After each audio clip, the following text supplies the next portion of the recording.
مساء الخير عليكم جميعا.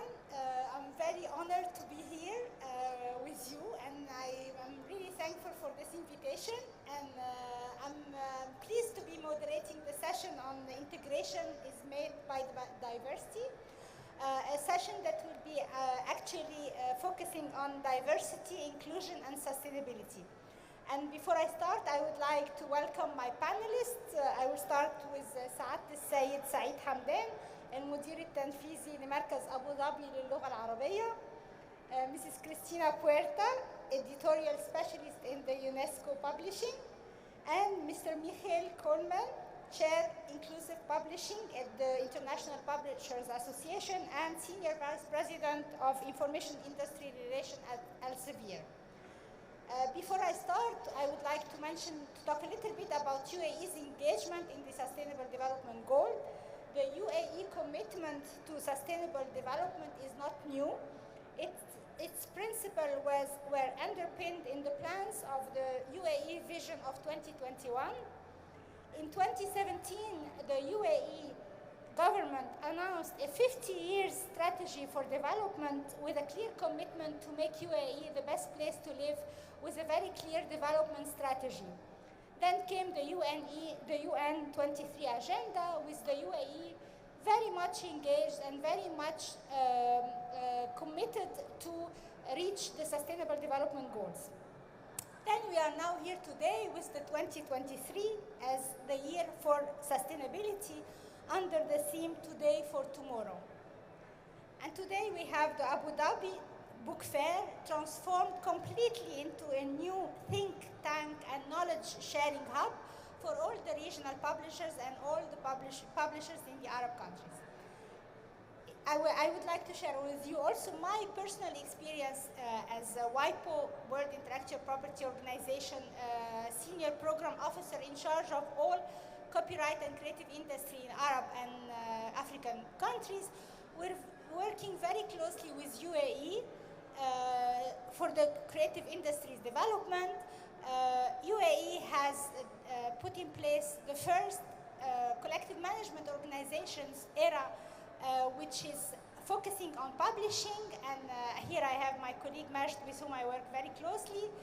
UAE is also very keen on working on data collection and analysis and the impact of data on the creative industry to be able to help policymakers put policies for the development of the creative industry. And I would say that UAE is one of the, if not the first country in the Arab countries that is really working on addressing data in a very professional and very effective manner. I would like to start now with the conversation with my panelists. I will start with سعادة السيد سعيد حمدان. أول سؤال أحب أسأله لحضرتك وهو تحت يتعلق بالتنوع والشمول. أحب أعرف من حضرتك أولاً أشكرك على التنظيم الرائع لمعرض الكتاب وكل الأكتيفيتيز اللي تحت المعرض، وأحب أسأل حضرتك على دور المركز ومبادراته لبناء ثقافة التنوع والشمول اللي تحفز طبعا الثقافة الإبداع والابتكار. وهل يستهدف مثلا المركز المرأة أو الشباب في البرامج اللي هي مثلا بخصوص تعليم اللغة العربية أو تعزيز التنمية الثقافية؟ لو ممكن تكلمني شوية على دور المركز وأمثلة على المبادرات اللي بتعملوها. شكرا أستاذة شيرين، مساء الخير جميعا. نرحب فيكم حقيقة في هذه الدورة المميزة لمعرض أبو ظبي الدولي للكتاب. وما دمنا نتحدث عن الاستدامة، فأعتقد أن أفضل مثال هو اليوم تجربة معرض أبو ظبي الدولي للكتاب. حقيقة سؤالك أستاذة شيرين، نعم، مركز أبو ظبي للغة العربية هو في النهاية يصب في تحقيق الأهداف واستراتيجية واستكمال رؤية دولة الإمارات العربية المتحدة في هذا المجال في تحقيق الأهداف التنمية المستدامة، والتي بدأت قبل عامين في هذا الجانب. هناك حقيقة العديد من المشاريع التي اشتغل عليها المركز فيما يخص مشروع الاستدامة. أتحدث مثلا عن الحد من استخدام التغليف البلاستيكي للكتب. يعني طوال السنوات الماضية كنا حقيقة نستخدم التغليف البلاستيكي للكتب لضرورات عمليات الشحن وغيرها، ولكن بكميات مفرطة في هذا الجانب. منذ عام اشتغلنا على عملية البحث عن بدائل للمحافظة على الكتاب، ولكن أيضا للحد من الاستهلاك في هذا الجانب. هناك أيضا دعمنا عملية رقمنة الكتب عبر إصدار الكتب الرقمية والصوتية للموازنة بين الكتاب المطبوع والمحتوى أيضا الذي قد يكون تقنيات مختلفة في هذا الجانب. استخدام أيضا الورق العالمي المصنع من طبعا مصادر مستدامة وصديقة للبيئة. أتحدث عن مشروع كلمة للترجمة، وأتحدث عن مشروع إصدارات ومختلف مطبوعات المركز في هذا الجانب. إصدار مؤلفات وتراجم تناقش موضوع الاستدامة ونشر الوعي وحوله وبناء المعرفة المجتمعية ومفهوم هذه المعرفة. كذلك تقديم جوائز للناشرين والأكثر استدامة في عملياتهم التشغيلية ضمن معارض الكتاب في أبو ظبي، ومهرجان العين للكتاب، ومهرجان الظفرة للكتاب. تعزيز مكانة اللغة العربية من خلال بعض المشاريع حقيقة، مثل مشروع امسح وتعلم العربية، أو الشراكة في بعض مشاريع المتميزة في هذا الجانب، مثل مشاريع طبعا مع المركز العالمي العربي في باريس. أيضا مشاريع الترجمة، تحدثت عن الشباب والمرأة. هناك العديد حقيقة من مشاريع الترجمة والدعم التي تستهدف ترجمة أهم الأعمال الصادرة في العالم في مختلف المجالات، وأيضا في مختلف المعارف والثقافات واللغات في هذا الجانب، مثل السلسلة الأخيرة التي أصدرها المركز عن مشروع كلمة عن سلسلة الطاقة المتجددة في هذا الجانب. إقامة العديد حقيقة من الورش، وستشعرون في المعرض هناك العديد حقيقة من الورش التي تعتني بالكتابة وتعتني بصناعة المحتوى.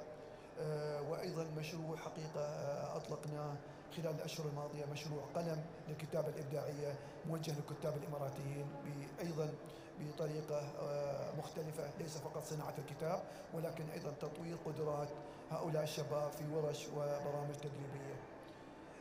أيضا إقامة العديد من المؤتمرات الدولية والتي تختص بصناعة آلية تطوير صناعة المحتوى في هذا الجانب. تنظيم المعرض، معرض أبو ظبي الدولي للكتاب الذي تعيشون أحداثه هذه الأيام، فهو أيضا واحد من مشاريع المستدامة في هذا الجانب.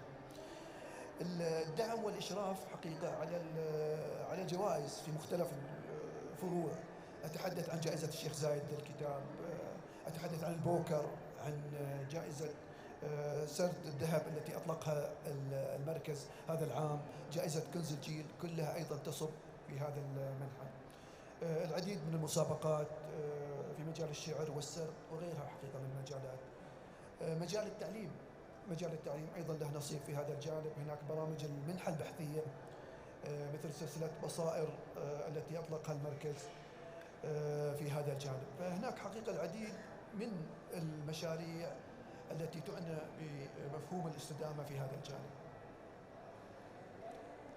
شكرا جدا سعادة السيد سعيد حمدان. حضرتك رديت على السؤالين، رديت كمان على السؤال بتاع الاستدامة، بس يعني حاجة تشرف كل الحاجات اللي بتعملوها في المركز. وانا سعيدة جدا انك حضرتك اتكلمت كمان عن المحتوى وحماية المحتوى، ودي حاجة مهمة جدا، فاشكرك ان انت يعني لفتت اهتمامنا للموضوع ده. I will go now to my dear Christina. The question is about UNESCO, and can you tell me from UNESCO side, there is plenty to say about breaking barriers to understand diversity, especially from a multicultural perspective. Can you tell us more about it and share some examples from UNESCO's end? Yes, thank you, Shireen. Good afternoon, everybody. First and foremost, I'd like to thank you for this honor of being here, the Arabic Language Center, for the invitation, our dear Sharif Bakr and everybody who has worked so hard for the organization of this book fair. Congratulations. Yes, UNESCO was born out of the ashes of the Second World War with the ideal not to have war again. And it was forever inscribed in its constitution, the conviction that ignorance from each other's ways and lives is the root cause of violence and hatred and destruction. So it was a matter of building bridges between different cultures to make sure that suspicion and mistrust were banned, that we were able to listen to those who are usually left behind or those we don't know and we conceive through a lot of prejudice. So publishing at UNESCO was one of the ways in which barriers were broken, or at least where we tried to make that effort.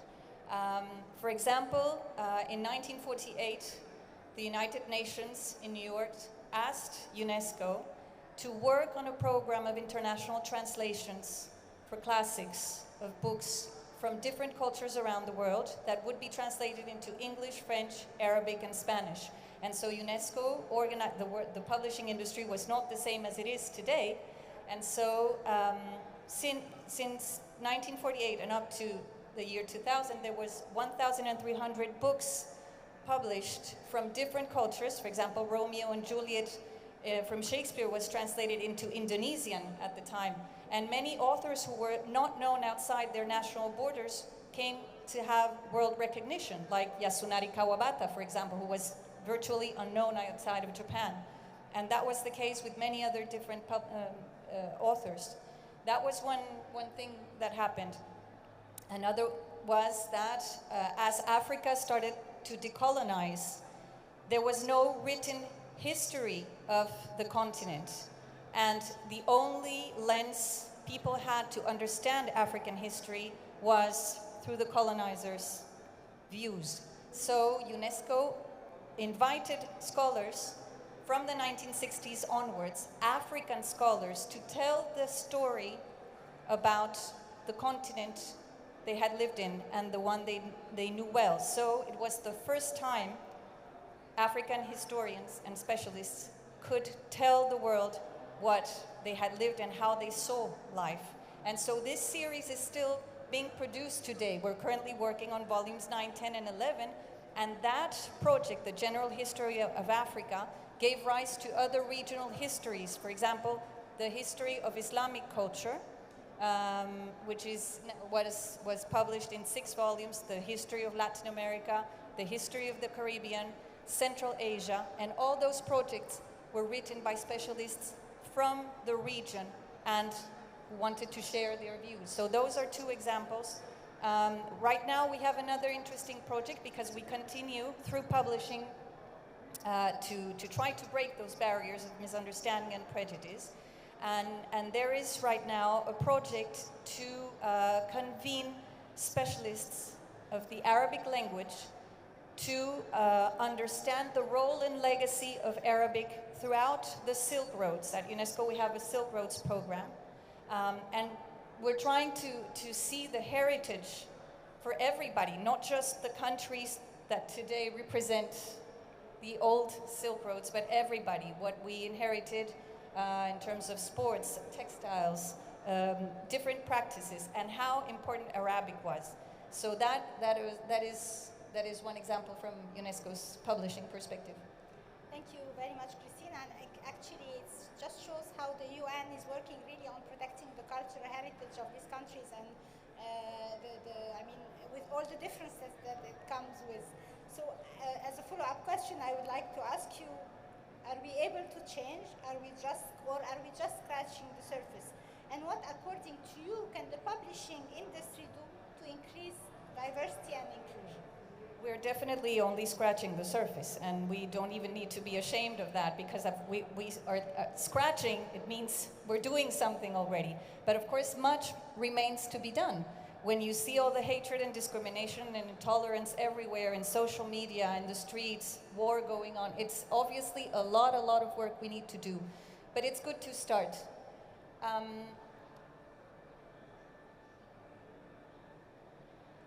Okay. No, you asking what publishers can do. Sorry, I had a blank. So what publishers can do is definitely find different ways to reach those left behind. One of the SDGs is SDG 10, reducing inequalities. And so it is important that we as publishers ask ourselves the question, what can we do to reach those who are not usually reached? We're talking about SDG 4, access to education, quality education. That means providing quality content too. How can we get to those people? So I think we need to see, as publishers, how to develop new channels for distribution, whether online or for print. How to publish in different formats, for people with disabilities, for example. Audiobooks. How do we reach those audiences we usually do not reach? I think it's important that we, as publishers, try to publish as much as possible in local and indigenous languages, not just the same languages that are spoken everywhere all the time. Many languages are disappearing. What can we do to support those languages, to stop them from disappearing?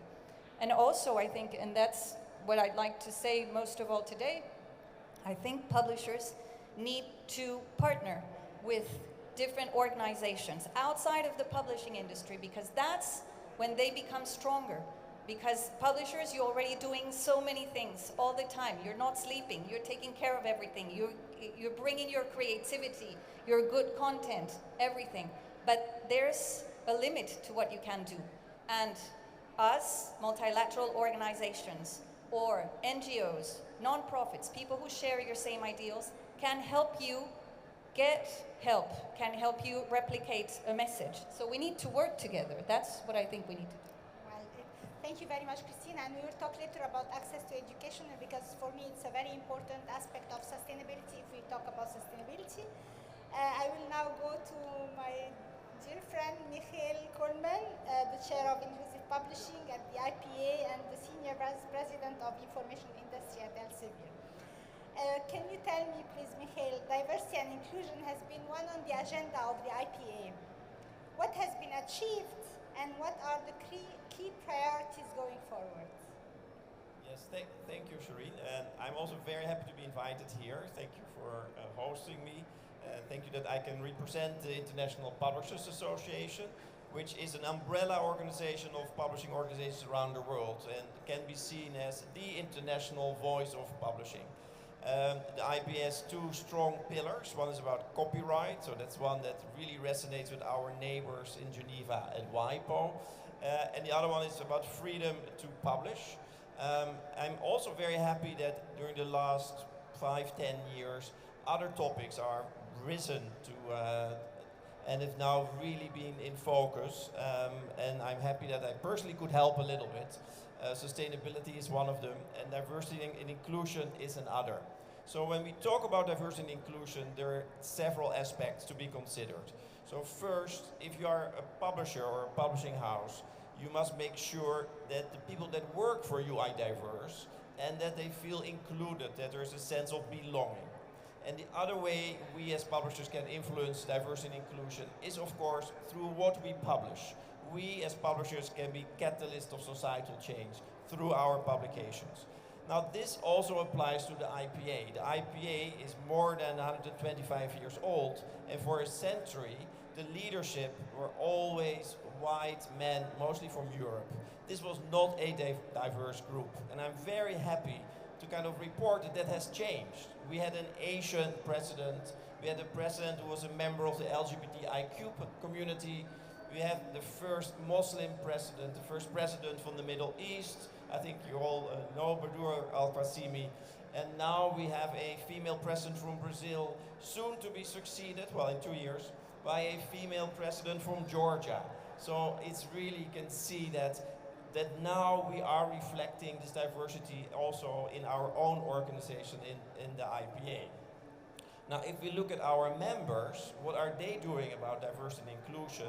I can see many organizations, like in the US, in the UK, in Australia, they really put diversity and inclusion on top of their agenda. It's one of their key priorities. And the UKPA, the publishing organization in the UK, has been leading the way here. They already started almost 7 years ago a strategic plan which they executed.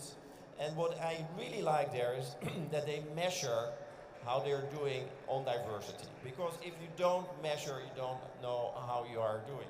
And so the UK publishing industry, we have great data. So we know, for instance, it's quite female dominated. Something like 75% of all people that work in the UK in publishing are women. And then the key question is the leadership also female dominated? And actually when they started this program, the female leadership, and I'm talking about the executives and the level right below that, they were below 50%. They changed that around in those 5 years. In fact, in 3 years, they reached gender equity in the UK. And I think that is a great achievement. So if people ask me, is anything achieved? Yes, I think something is achieved. This is a great example. So you can also look at different lenses of diversity. So how are you doing with race and ethnicity? There the story is not so positive. Today, if you look at the figures, and race is here defined as black or Asian minority. Actually, people that work in publishing houses is exactly the national figure. But that is a little bit misleading because all the publishing houses are in the big cities. And if you look inside the publishing house and outside on the street, you see a difference. Inside the publishing houses, we see lots of white people. Out on the street, we see lots of people who are not white. That still has to change. And there are programs to do this, but progress has been slow. There were, internships. And why is it not really working? It's not so easy to get people in, but it's more difficult to make them stay. And that is an indication that they don't feel at home. There's no sense of belonging. If you're a black guy and you work in publishing, you don't feel this is your environment. And so that we have to change over time. So the next thing is, of course, how can we change through what we publish? And that is extremely important. And I'm very happy, as an example from where I work at Elsevier. So we produce reports because we have data on what is, for instance, gender in the world of science. So we know exactly for every country how many female professors there are versus male professors. And if you look in Portugal, it's almost 50-50. If you look in my own country, I'm from the Netherlands, it's 25% female, while our population is really 50-50. So there's still lots of work to do. So companies like Elsevier, we have this crucial data that can contribute to those discussions. And we also, of course, can contribute to what we publish. I find it super important if you look at educational publishers and there's some illustrations and you say, well, now this is an illustration of a scientist. It's not a male, it's not a white guy. And when there is an athlete, it's not a black guy, right? We have to kind of get rid of those stereotypes. And those things are super important, so we can change through what we publish. And that sense, I think we can really be catalyst of diversity change. Thank you. Thank you very much, Michael. And I will ask you a question about a project that is very dear to my heart. You have been serving on the board of the WIPO Accessible Books Consortium that aims to make books available for visually impaired people. So can you tell us a little bit about the project and where we are at this stage? Yeah, so ABC, I think, is very special. It started actually all in Marrakesh, when all the parties came together and said, can we not find a solution that many publications, including books, are available, are accessible for the VIPs, the visually impaired persons. And treaty was signed. Everybody was actually very supportive, including the publishers. And then the question is, how can we achieve this together? What I like about the ABC is that everybody is there. The librarians are there, the publishers are there, the blind union is there. So it's really a broad church, so to say. And is there progress? Yes. Can you then really say that the average book out there is accessible? I'm afraid not. And there also the mindset has to change. We really hope that people that produce books will start thinking about making it accessible from the word go and not later as an afterthought. What is helping here actually is the legislation. So we see very forceful legislation coming out of different countries and the EU, for instance. So sooner or later, it's not an option, it's not a choice. You have to deliver, and I think that's excellent. So kudos to the politicians here as well. Thank you very much. And actually, it's the legislation that is the implementation of the Marrakesh Treaty, as you mentioned it, and which we hope that many Arab countries will be ratifying it very soon. هرجع لحضرتك تاني سعادة السيد سعيد. كنت عايزة أسأل حضرتك إذا كان للمركز دور خارج الإمارات، وإذا كان مثلا في أي تعاون لتنمية دول تانية محتاجة مساعدة، وأهم الحاجات اللي بتتعمل في مجال التعليم وفي الأكسس تو educational material. شكرا لك. أعتقد في جزئية مهمة أثارتها كريستينا في حديثها تتعلق بصناعة الوعي، صناعة خلق هذا الوعي عند الناشرين في هذا الجانب. مركز أبو ظبي للغة العربية حقيقة كان له دور مهم في هذا الجانب، بالتعاون والمستمر مع الاتحاد الناشرين العرب، مع الأستاذ محمد رشاد، مع معرض فرانكفورت للكتاب. اشتغلنا حقيقة يعني يمكن العام الثاني الآن على دورات مستمرة للناشرين العرب تحديدا لصناعة هذا المفهوم، عملية صناعة النشر. ما عاد النشر هو مجرد كتاب ورقي وغيره، اليوم نتحدث عن النشر الإلكتروني، نتحدث عن الكتاب الصوتي وغيره. هذه الدورات حقيقة التي كانت حضوريا أو افتراضيا كان هذا هدفها مع هؤلاء المؤسسات، أن نخلق هذا الوعي. جانب آخر أيضا أثارته كريستينا في عملية الدعم، أن هذا الناشر يحتاج إلى دعم، يحتاج إلى مؤسسات تدعمه. يمكن من المؤسسات الرائدة حقيقة في هذا الجانب مركز أبو ظبي للغة العربية، من خلال أدواته المختلفة في الجوائز، من خلال المعرض، يسعى حقيقة إلى دعم هذا الناشر والاهتمام في أيضا تطوير حقيقة صناعة الكتاب. أتحدث عن الكتاب العربي، وأيضا التبادل الثقافي بين هذه الثقافات في هذا الجانب. أعتقد هذه من الجوانب التي اشتغلنا عليها خلال السنوات، وما زلنا أيضا نطور في هذه المشاريع في هذا الجانب. دكتور أيضا أثار دكتور ميكل نقطة مهمة، عملية حقوق النشر. حقوق النشر اليوم نتحدث أن يعني واحدة من أهم المنصات لتبادل حقوق النشر والاستمرارية العلاقة في هذا الجانب هي معرض أبو ظبي الدولي للكتاب. أطلق هذه المبادرة وأيضا يسعى إلى تطويرها خلال السنوات المقبلة إن شاء الله في هذا الجانب. شكرا سيد سعيد. الحقيقة مهم جدا، الوعي ناقص كتير في بلاد، يعني ما شاء الله عليكم هنا تمام، بس في بلاد عربية كتير محتاجة جدا ثقافة الوعي، ومحتاجين ان هم يفهموا انه المحتوى عشان يبقى فيه تنمية اقتصادية لازم نشتغل على محتوى محمي. يعني بيبقى فيه بايرتد وما بيبقاش فيه اي تنمية اقتصادية للدولة. في مجال التعليم تحدثتي عن التعليم يهتم حقيقة جزء أساسي من رسالة المركز أبو ظبي للغة العربية التركيز على هذا الجانب. مؤخرا أصدر حقيقة دراسة المناهج في بعض الدول، 5 دول حقيقة اختارها، دول خليجية وعربية، ومقارنات أيضا مع تجارب عالمية مهمة. دور أساسي من أدوار المركز هو دراسة اللغة العربية وتطويرها، التركيز على التعليم في هذا الجانب. فأعتقد أن خلال المرحلة المقبلة العديد من المؤشرات التي سيطلقها المركز بناء على هذه الدراسات ومستمر في هذا الجانب. عن نفسي شخصيا أتمنى أنه يكون في شراكة بيننا بين الوايبو وبين مركز أبو ظبي للغة العربية، لأن في حاجات كتير قوي ممكن تتعمل مع بعض. شكرا. هرجع تاني. I will come back on the sustainability issue. So I will go back to my Christina. Can you tell me about the consequences of the COVID-19 pandemic on the education worldwide? And how do you see the education in this digital era? And how you see the open publishing and the open licensing playing a role without really hampering the rights of publishers and of authors? Okay, thank you, Shireen. COVID-19 was the biggest disruption to education globally. At its height in April 2020, 1.6 billion students were affected by school closures in 194 countries. That's 94% of the student population worldwide.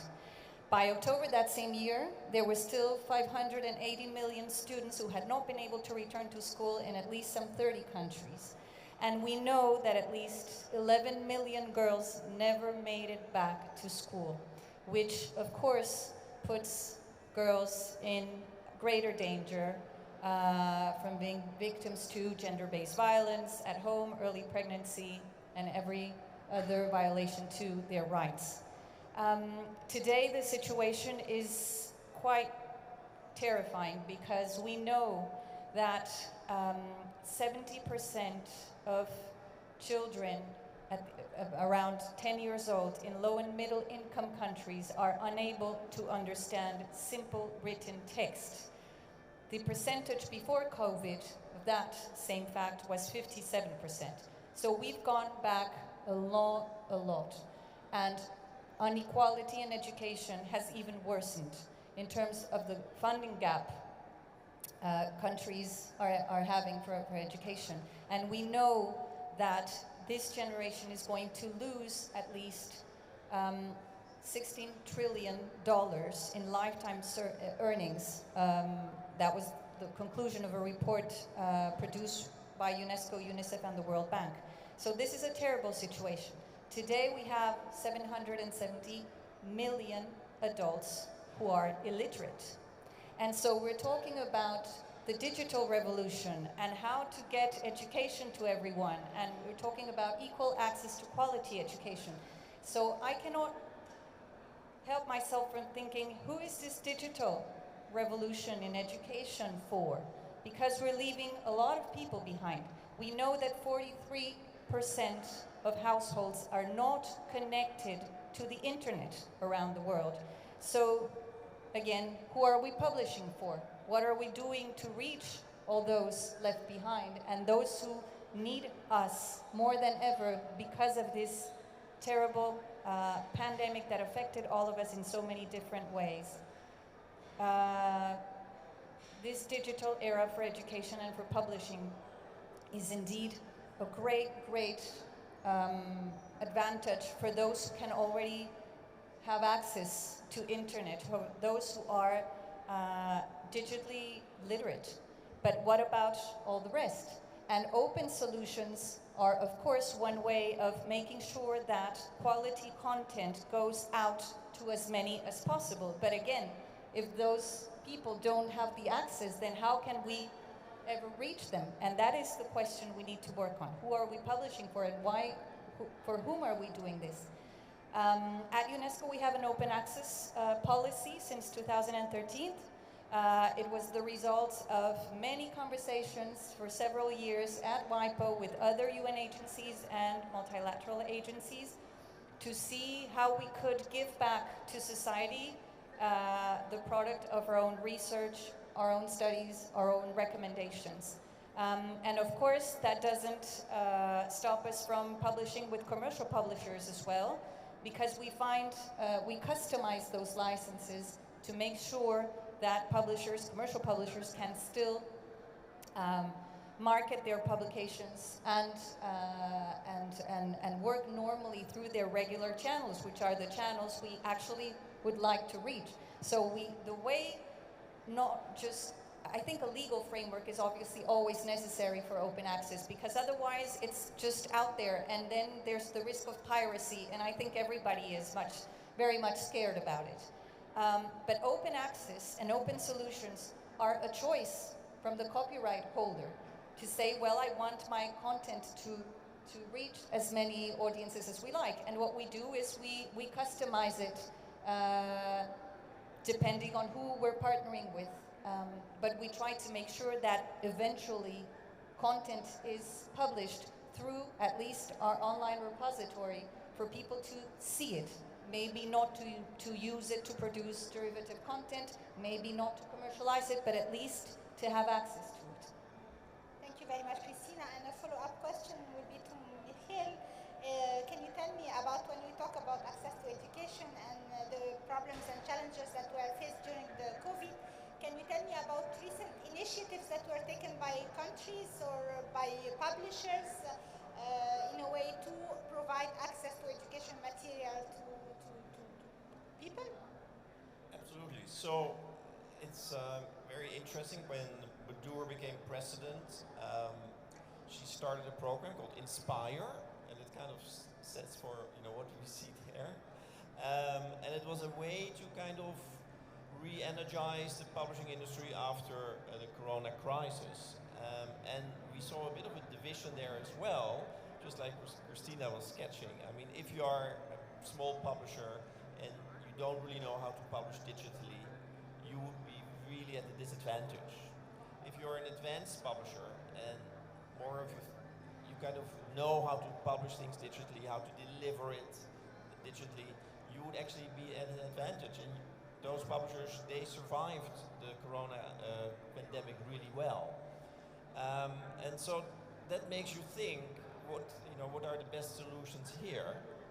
And one of the things I think that the IPA puts very high on the agenda, of course, was not only the sustainability as such, but the SDGs as a whole. And education is one important of them.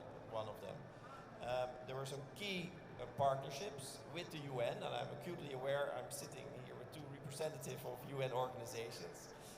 So I think the IPA was very happy to work together with the UN on the SDG book club, which had books for kids between the ages of 6 and 12.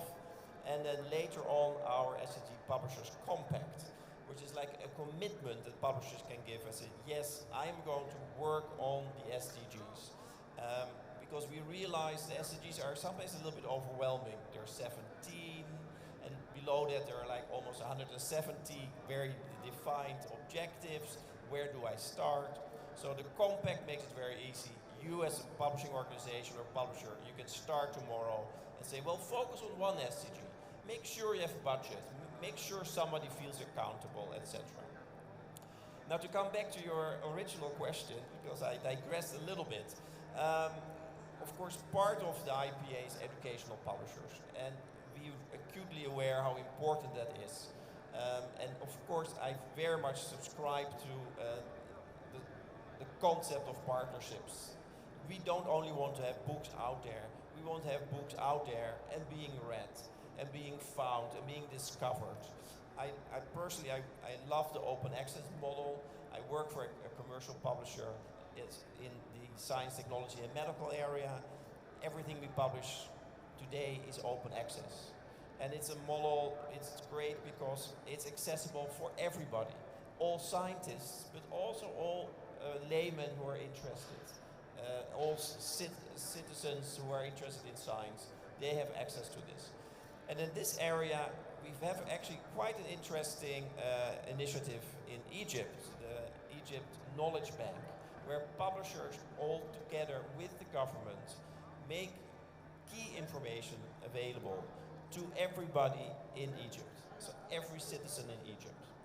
And it's not only like the information is out there, but I see very close collaboration. How is the information used? There are smart analyses. What can we do better to present the information? How is the information, for instance, mapped out according to the Sustainable Development Goals? Is this something that actually Egypt can be proud of, how much they contribute already to the SDGs, for instance, around health and around education? So in that sense, I think those initiatives are brilliant, where publishers work together with others, in this case with the government, and make information, trustworthy, high quality information, freely available to all. And that, of course, is a much better alternative than information which is pirated, like for instance in my field by Sci-Hub, which actually is just digital theft. And that's something which is not sustainable and undermines actually the trust in information, especially in my field, like we talk about medical information. These are articles which are carefully peer reviewed, so you can really trust it. So your doctor, if they consult you, one of those medical articles, you can trust your doctor taking the right decision. We don't have that with pirated information.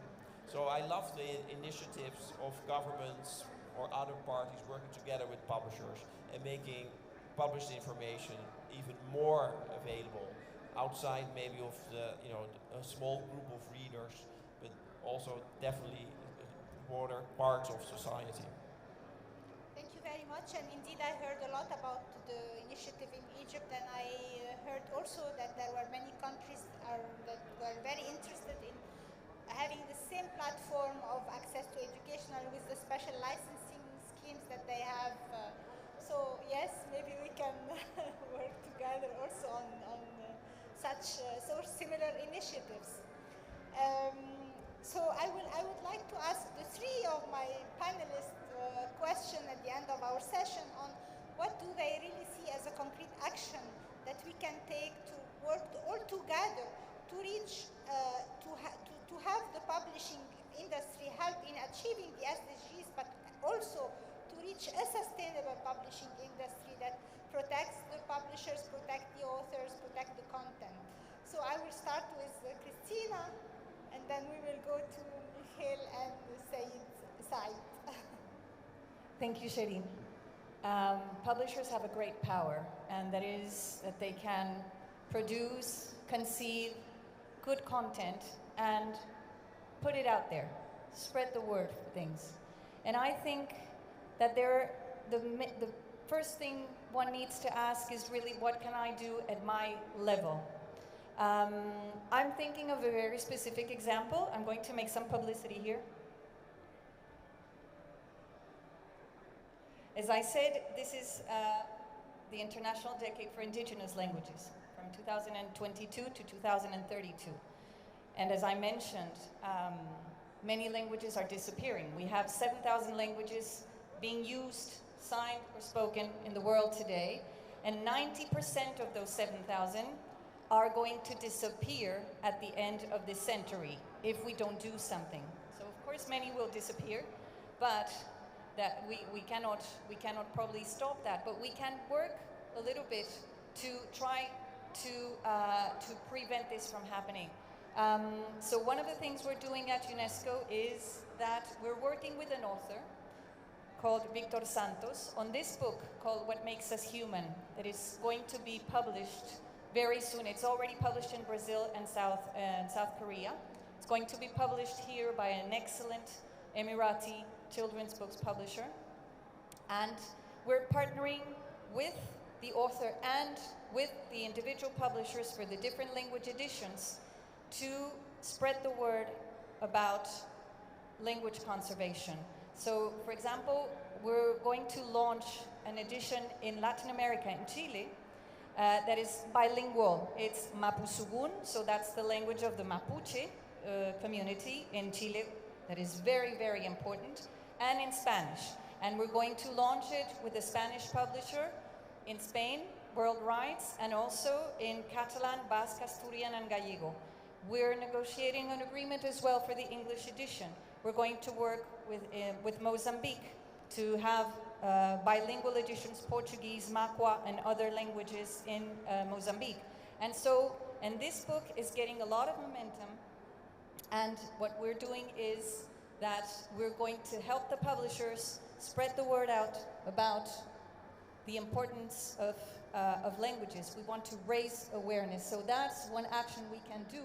So reach out to publishers, and publishers reach out to other organizations and institutions to make sure that the message is out there. We have to look at ourselves and figure out, what are our convictions? What can I do at my level? And then try to do it, even if it looks small, at a small scale. It's time to act and to do things instead of just talking. Thank you very much, Christina. هرجع لحضرتك سيد سعيد. إذا طلبت من حضرتك برضو تقول لي على نشاط ممكن الدول مع الناشرين، مع الأمم المتحدة، مع كل الستيك هولدرز زي ما بيقولوا، ممكن يشتغلوا عليه للوصول لل SDG Sustainable Development Goal، وكمان اللي يكون في صناعة نشر مستدامة. حضرتك تقترح ايه او تحب تشوف ايه؟ أنا أعتقد أستاذة شيرين، أنا أختلف حقيقة مع النظرة أستاذ محمد، النظرة التشاؤمية عند الناشرين. أنا أعتبر أن هذا هو العصر الذهبي للنشر حقيقة، العصر الذهبي للنشر. يمكن أختلف وياك في هالجزئية، بقول لك ليش أن العصر الذهبي. اليوم عندك هالمؤسسات العملاقة التي تدعم النشر. يونسكو موجودة عندك، اتحاد الناشرين الدوليين، اتحاد الناشرين العرب، عندك منصة مثل معرض أبو ظبي الدولي للكتاب وغيره. جميعها تقدم فرص ذهبية حقيقة. لو بحثنا عن فرص في الترجمة، في النشر، في التعاون، في التنسيق، في الدورات، في البرامج، أنا أشوف أن عمره ما صار على مسيرة النشر العربي كل هذا الدعم وكل هذا التعاون. ولكن المطلوب أنك تستثمر أنت كناشر، تستثمر هذه الفرص، تقدم هذا المنتج. اليوم إذا مشروع مثل كلمة ترجمة، كلمة ترجم من 22 لغة، ثقافات العالم كله. فهي فرصة الالتقاء الآن. معرض فرانكفورت الدولي للكتاب فاتح هذه المنصة أيضا للناشرين الدوليين، فأعتقد أنها فرصة ذهبية الآن لهذا الدعم. الآن فقط مزيد من التعاون، يونسكو، اتحاد الناشرين الدوليين، اتحاد الناشرين العرب، هالمؤسسات، أيضا تكاتف وتكامل الجهود حتى نصل إلى أيضا نقطة أعلى. يعني طموحنا أكبر في هذا الجانب. فأنا أعتقد بالعكس، أنا بالنسبة لي متفائل جدا. مجرد مزيد من التنظيم، مزيد من استغلال الفرص، أعتقد أن هذا عصر مميز للناشرين، ولكن عليهم أن يقدموا في النهاية محتوى، عليهم أن يشتغلوا على صناعة. النشر هو صناعة، فإذا ما اشتغلوا على هذه الصناعة أعتقد أن في خلل بيكون. الناشر يتحمل جزء من هذا الخلل. أنا مع حضرتك تمام، وأنا برضو شايفة إن فترة يعني عصر فعلا أنا شايفة كده كويس للناشرين، وشايفة البلاد أكتر وأكتر بت ديفلوب استراتيجيات وطنية للملكية الفكرية بتشمل النشر والحق المؤلف وحماية المحتوى، وهو ده اللي الناشرين أكتر محتاجينه عشان خاطر يقدروا ينموا الصناعة والدولة تستفاد من الصناعات. أعطيك مثل على تجربة معرض أبو ظبي الدولي للكتاب. هذا المعرض متوقعين أن يكون نسبة الزيادة 10-20% عن السنوات الماضية. فوجئنا حقيقة، لا أتحدث فقط عن الناشرين العرب، أتحدث عن الناشرين الدوليين على مستوى مؤسسات دولية، على على مستوى دول، أن زادت الأعداد. إذا كان عنده مثلا الكوتا 10، شفنا 20 و25. الكل راغب أنه يشارك في هذا المعرض. هذا المعرض، هذه الدورة الأكبر في تاريخ المعرض كله. نتحدث عن 9 قاعات، نتحدث عن 2700 برنامج ثقافي في هذا المعرض، ومع ذلك طلب متزايد عليه، واعتذرنا عن الكثيرين حقيقة. فهذا يعطيني مؤشر مبشر أن اليوم ما عندنا حقيقة حجم في تضاؤل ولا في غيره، في إقبال، في اهتمام، في دعم في هذا الجانب. شكرا أستاذ سعيد.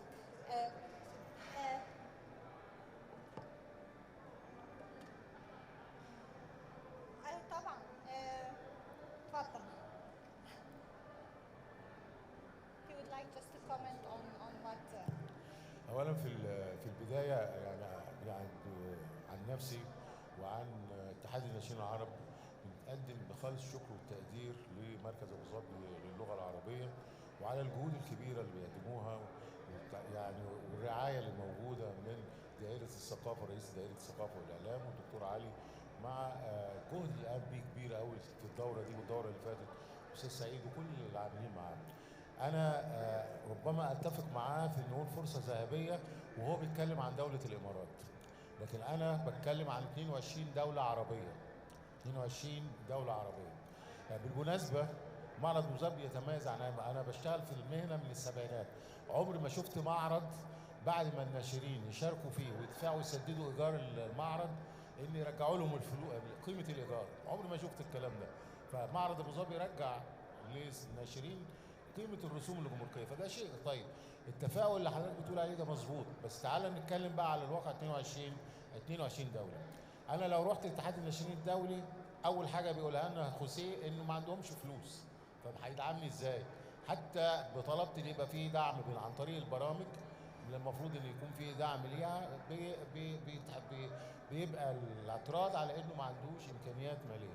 حاولنا زمان مع اليونسكو، وكان في زمان كان في دعم من اليونسكو، وكان في كوبونات زمان بيدوها للاتحادات المحليه.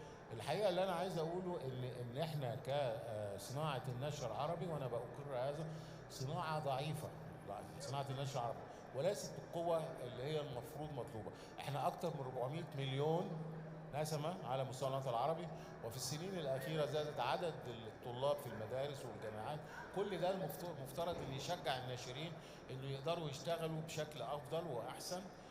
عايز أقول للأستاذ سعيد وأقول لحضرتك وأقول للأستاذة كريستينا والأستاذ ميشيل أن النشر العربي النهاردة ما بيطبع ما بين 500 نسخة إلى 1000 نسخة، وربما عشان الطباعة عند الطلب بيطبع ديجيتال 50 نسخة 100 نسخة. طب هل يعقل بعدد الجامعات اللي موجودة في العالم العربي وعدد المدارس اللي موجودة ما يبقاش فيه كميات كبيرة؟ لأن هو كل ما يطبع كميات كبيرة كل ما يبقى عنده وفرات مالية يستطيع أن هو يقدم مشاريع تخدم أمته.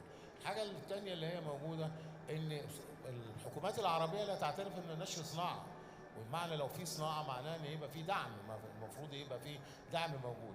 في اشكاليه كمان يعني ربما زي ما قال الاستاذ سعيد وانا اتفق معاه، في جزء احنا نتحمله كناشرين ان احنا مش قادرين نتجاوب، بمعنى ان المفترض ان الناشر يعلم نفسه بنفسه، ان هو يعني ما نيجي نحسب عدد الناشرين الموجودين مثلا في هذه الندوه هتلاقي على عدد صوابع الايد الواحده، هو المفروض ينمي نفسه الناشر عربي.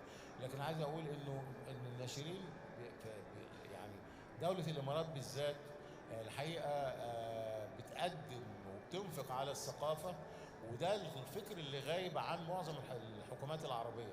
هو متصور انه ممكن يعمل تنميه اقتصاديه سياسيه اجتماعيه ويغفل الجانب الثقافي، بينما هو لا انفق على الثقافه المردود بيكون اكتر. حتى احنا عندنا في العالم العربي لما يبقى في نوع من انكماش للميزانيه بتاعت الدوله، اول حاجه بيخفضوا ميزانيه وزاره الثقافه، ثاني حاجه بيخفضوا ميزانيات شراء الكتب.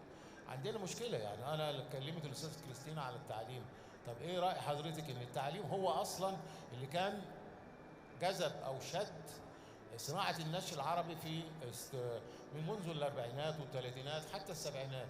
الان في الكتاب النشر الاكاديمي بيتراجع بالنسبه للناشر في الدول دلوقتي، ومنهم جمهوريه مصر، واشار الاستاذ ميشيل لبنك المعرفه، وده شيء مهم جدا لان رئيس الجمهوريه هو اللي كان متبني هذا الموضوع وكان بينفق به بدون حدود الميزانيه، ده مشروع كويس.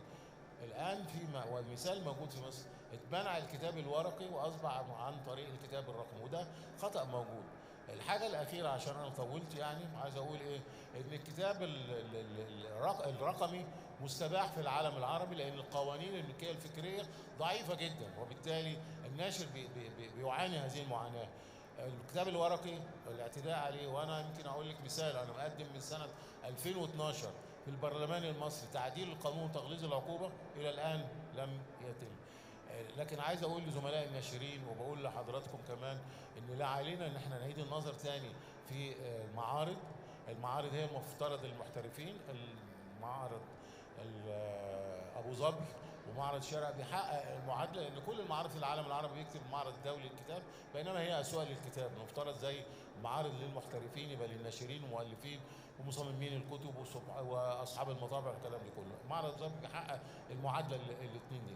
بس عايز اقول ايه بقى، ان الغرب تخطى الكتاب الرقمي ودخلنا في الكتاب التفاعلي.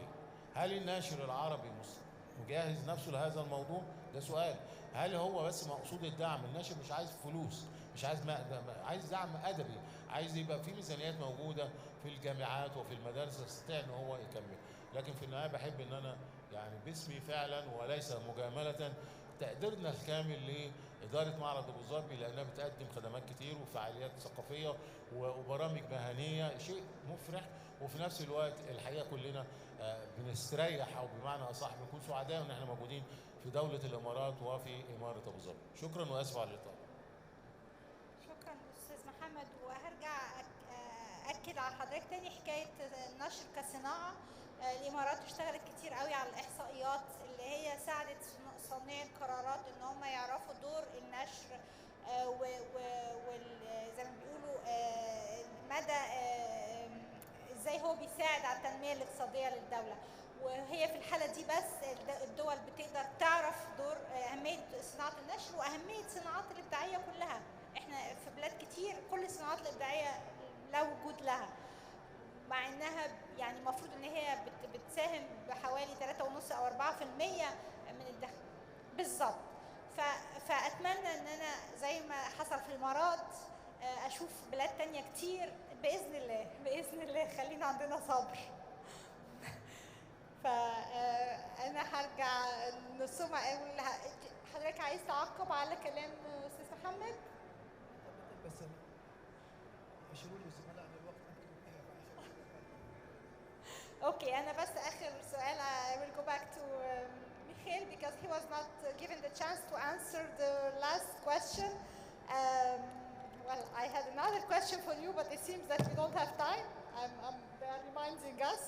So we will just, if you can touch quickly on the freedom to publish, the status at the regional level, and also if you can just give me also one activity or one hope that you see that we can all work on together to achieve what we really need to achieve?